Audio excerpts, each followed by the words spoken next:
Hey everyone, welcome to the Slice of Real Estate podcast. I'm your host, Jared Taylor. Joining me today is the president of Blueprint, Martin Kelly. Martin, how's it going? Going great, Jared. Thanks so much for having us on. Appreciate it. I'm excited to have you on. Let's dive right in. First, tell the audience, for those that maybe don't know, which I find it hard to believe they don't know about Blueprint now. You're walking. This is my question I ask everyone. You're walking down the street. They see you in a Blueprint sweatshirt. What's that? What do you tell them? Well, I actually do have a Blueprint hoodie that I wear upon occasion. So I do have the brand out there in people's faces sometimes. But in terms of that kind of quick description, we're essentially the event for the future of the built world. So that's everything in real estate, construction, climate tech as it pertains to the built world. And we essentially try and champion new ideas, new ways of thinking, new mindsets within that. And that's what we've kind of become famous for. And we're going into our fourth year this September, and we've hopefully got on a number of people's radars by now. Yeah, and it looks like a great event this year, coming up in mid-September. Exact dates, right? Was it 17th? Yeah, 17th to the 19th of September. And okay, so your fourth year. Like, let's back up to what did it look like in year one? What is it shaping up to look like in year four? Yeah, a great question.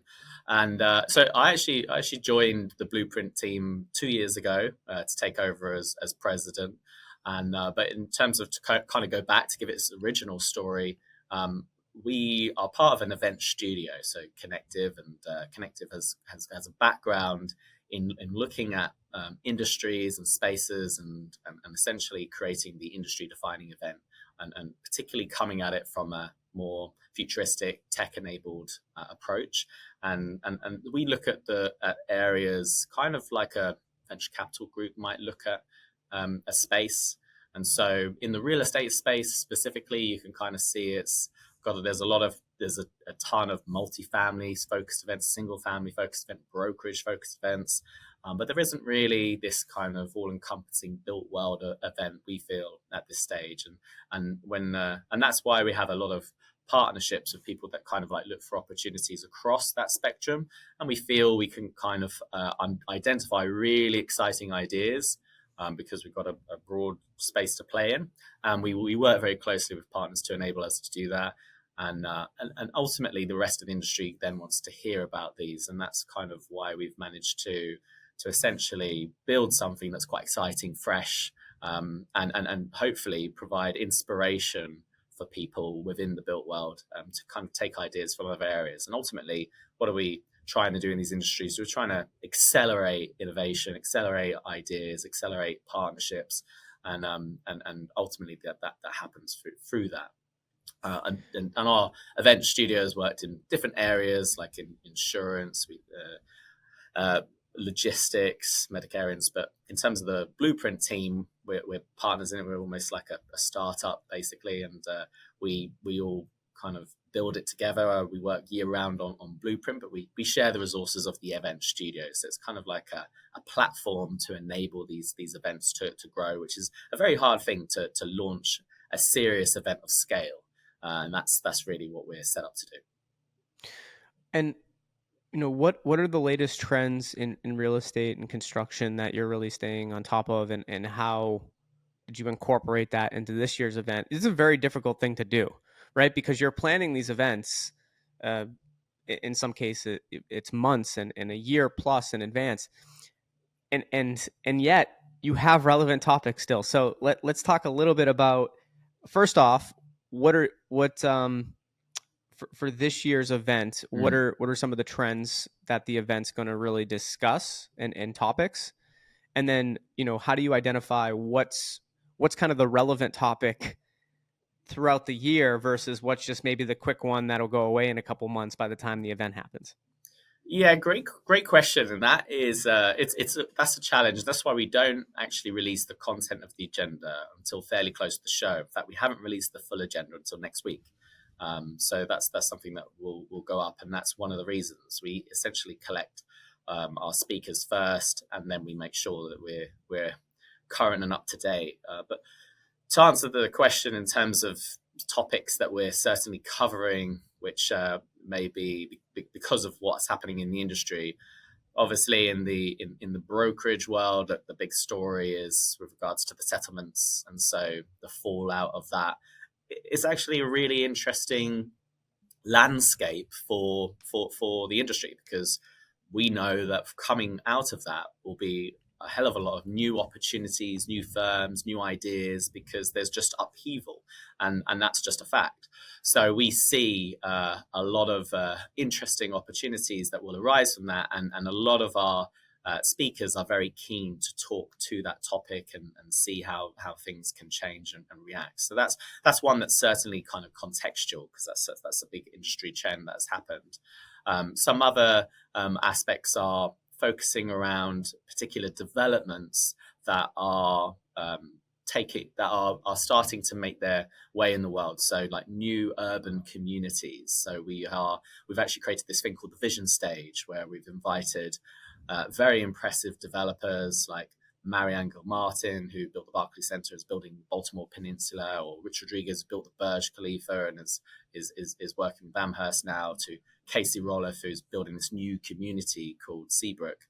So those type of things, we're working in partnership with Thesis Driven to essentially show developers with a new mindset of how they're creating communities that work well, that might incorporate elements of mixed use as well. So that's that. We're super excited about that component of the show. And then another kind of aspect which we're excited is just AI is kind of like a buzzword. Of course, people talk about it a lot. We're interested in it being kind of being tangible. So, in the built world, there are very large owners and operators, and they hear about these things and they want to see if they can incorporate them into these businesses. So we've actually launched a built world challenge with PGIM, Naveen, Neuberger Berman, Starwood, where they want to hear from startups who have generative AI solutions, and we're enabling them to actually present those at the show in this built world challenge format. So it's kind of like a reverse pitch almost, where the owners and operators are like, we want to hear from you. So that's a couple of elements. There's many more that we have. One other I will mention just quickly is like a hospitality, for example, short-term rental. That's a we've these categories of real estate I mentioned before. They're kind of forming. Well, SDR is certainly one that we feel is a growing term, and we formed a whole summit to work on that with Derive Ventures and partners of that nature, who are working particularly with hotels, or people like Greystar and Marriott, who are developing these kind of short-term rental solutions, and we feel that that's a growing space. So there's lots. Those are just some examples. Oh, it should be a great it should be a great event, and that the not releasing the topics until right before makes sense, because that gives you the flexibility to still adapt if something like, because obviously who's going to be the speakers, but then you could also tee up if there was something big happening that, hey, we're going to also talk about this, right? So that's a good. I like that strategy. Um, I would love to should focus a little bit to kind of talk about some of the owners and operators today in the built world, like how they're adopting new tech, for instance. So Mm-hmm. I would love to, hear more.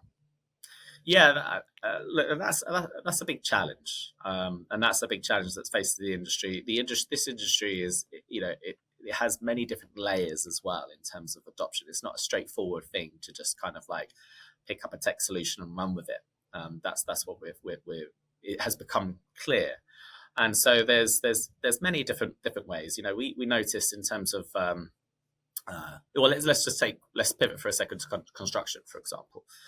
So in the construction space, we work quite closely with Suffolk Technologies and other GCs, and we notice there's different kind of setups in regards to general contractors.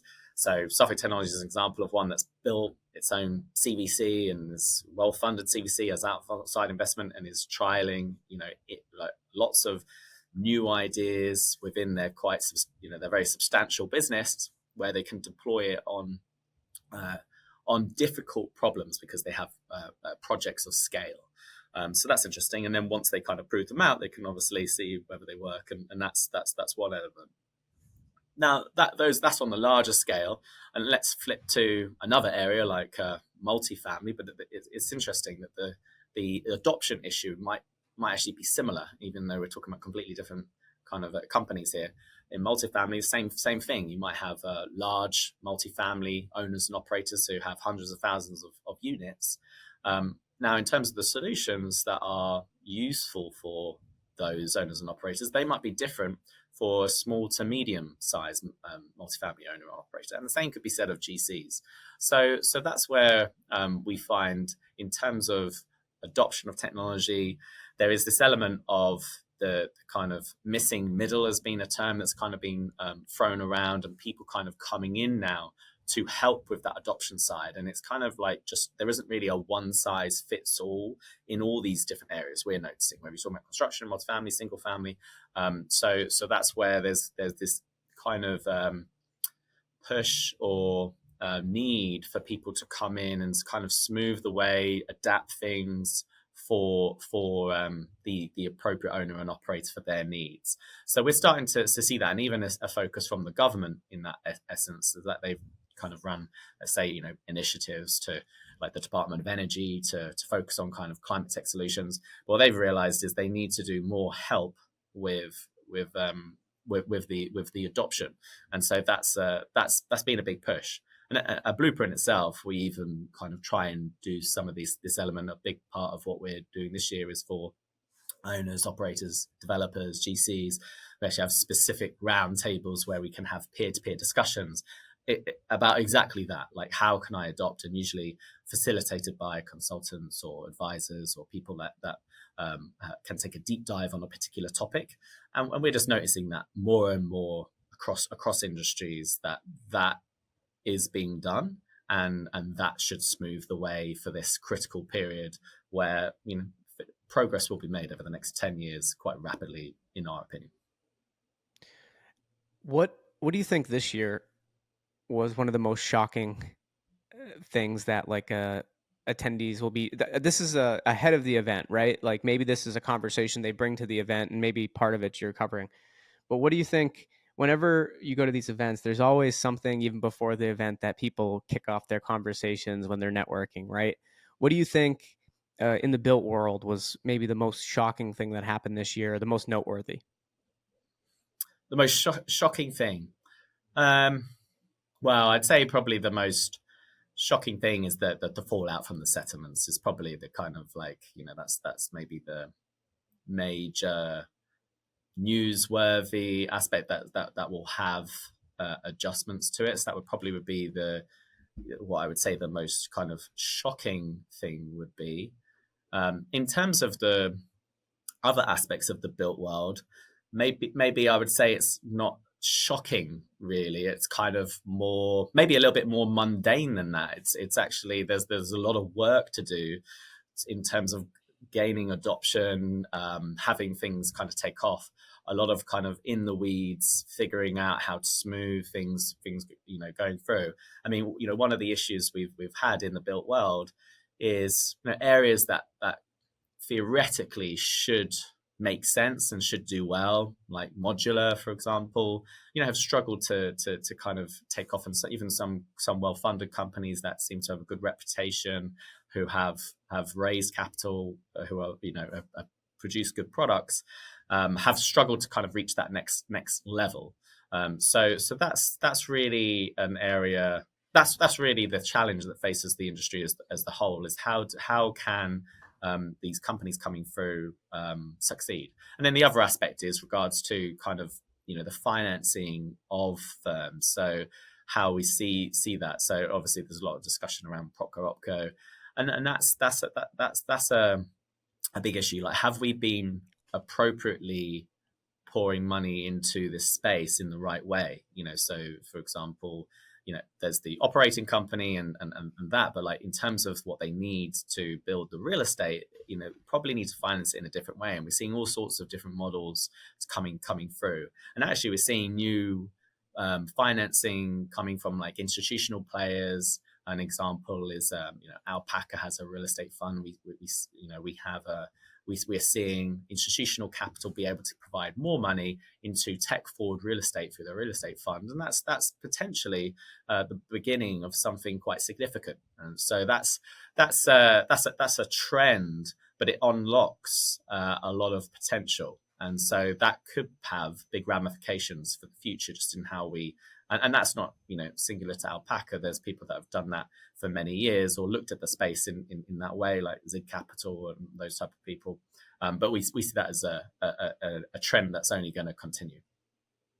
What really excites me about what you're doing and highlighting all of these companies in the built world and how they're innovating and what they're doing is that you're at the forefront of it, but I feel like we haven't even cracked the surface yet in terms of what innovation in the built world looks like. We're making great strides, but I always laugh when you look back at those old Disney movies where you had the smart house that was able to, you could say anything you wanted to it, or and just where the future could end up going within the built world, right? We're already seeing it though with buildings, how quickly they're able to put these together. And I've been even seeing for you look at, we just interviewed someone recently that was doing something with I think it was full stack modular, like Mm-hmm. modular homes, but not just for your typical modular home one floor. Like they could put together these homes that are much larger now with the same technology. So it's really interesting.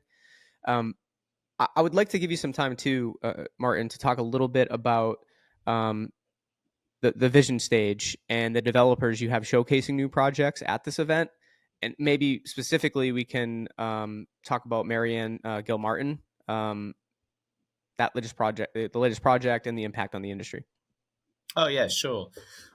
So some other, well, I think one other person that I didn't mention, who's going to be on that is Damon from ATCO, who's got Camp North End, and that is very interesting. And there's a Brad Hargreaves on Thesis Driven has done a deep dive on all of the different people speaking on the vision stage, which you can find, which gives a bit of their background. But we're super excited to have Marianne on, and I listened to the podcast Brad did with her. I thought it's one of the best podcast episodes I've ever listened to in my life. Just her ability to articulate that she addressed issues in building in New York, and she's a real New York person, but she addressed those head on as like what she feels is maybe holding the city back.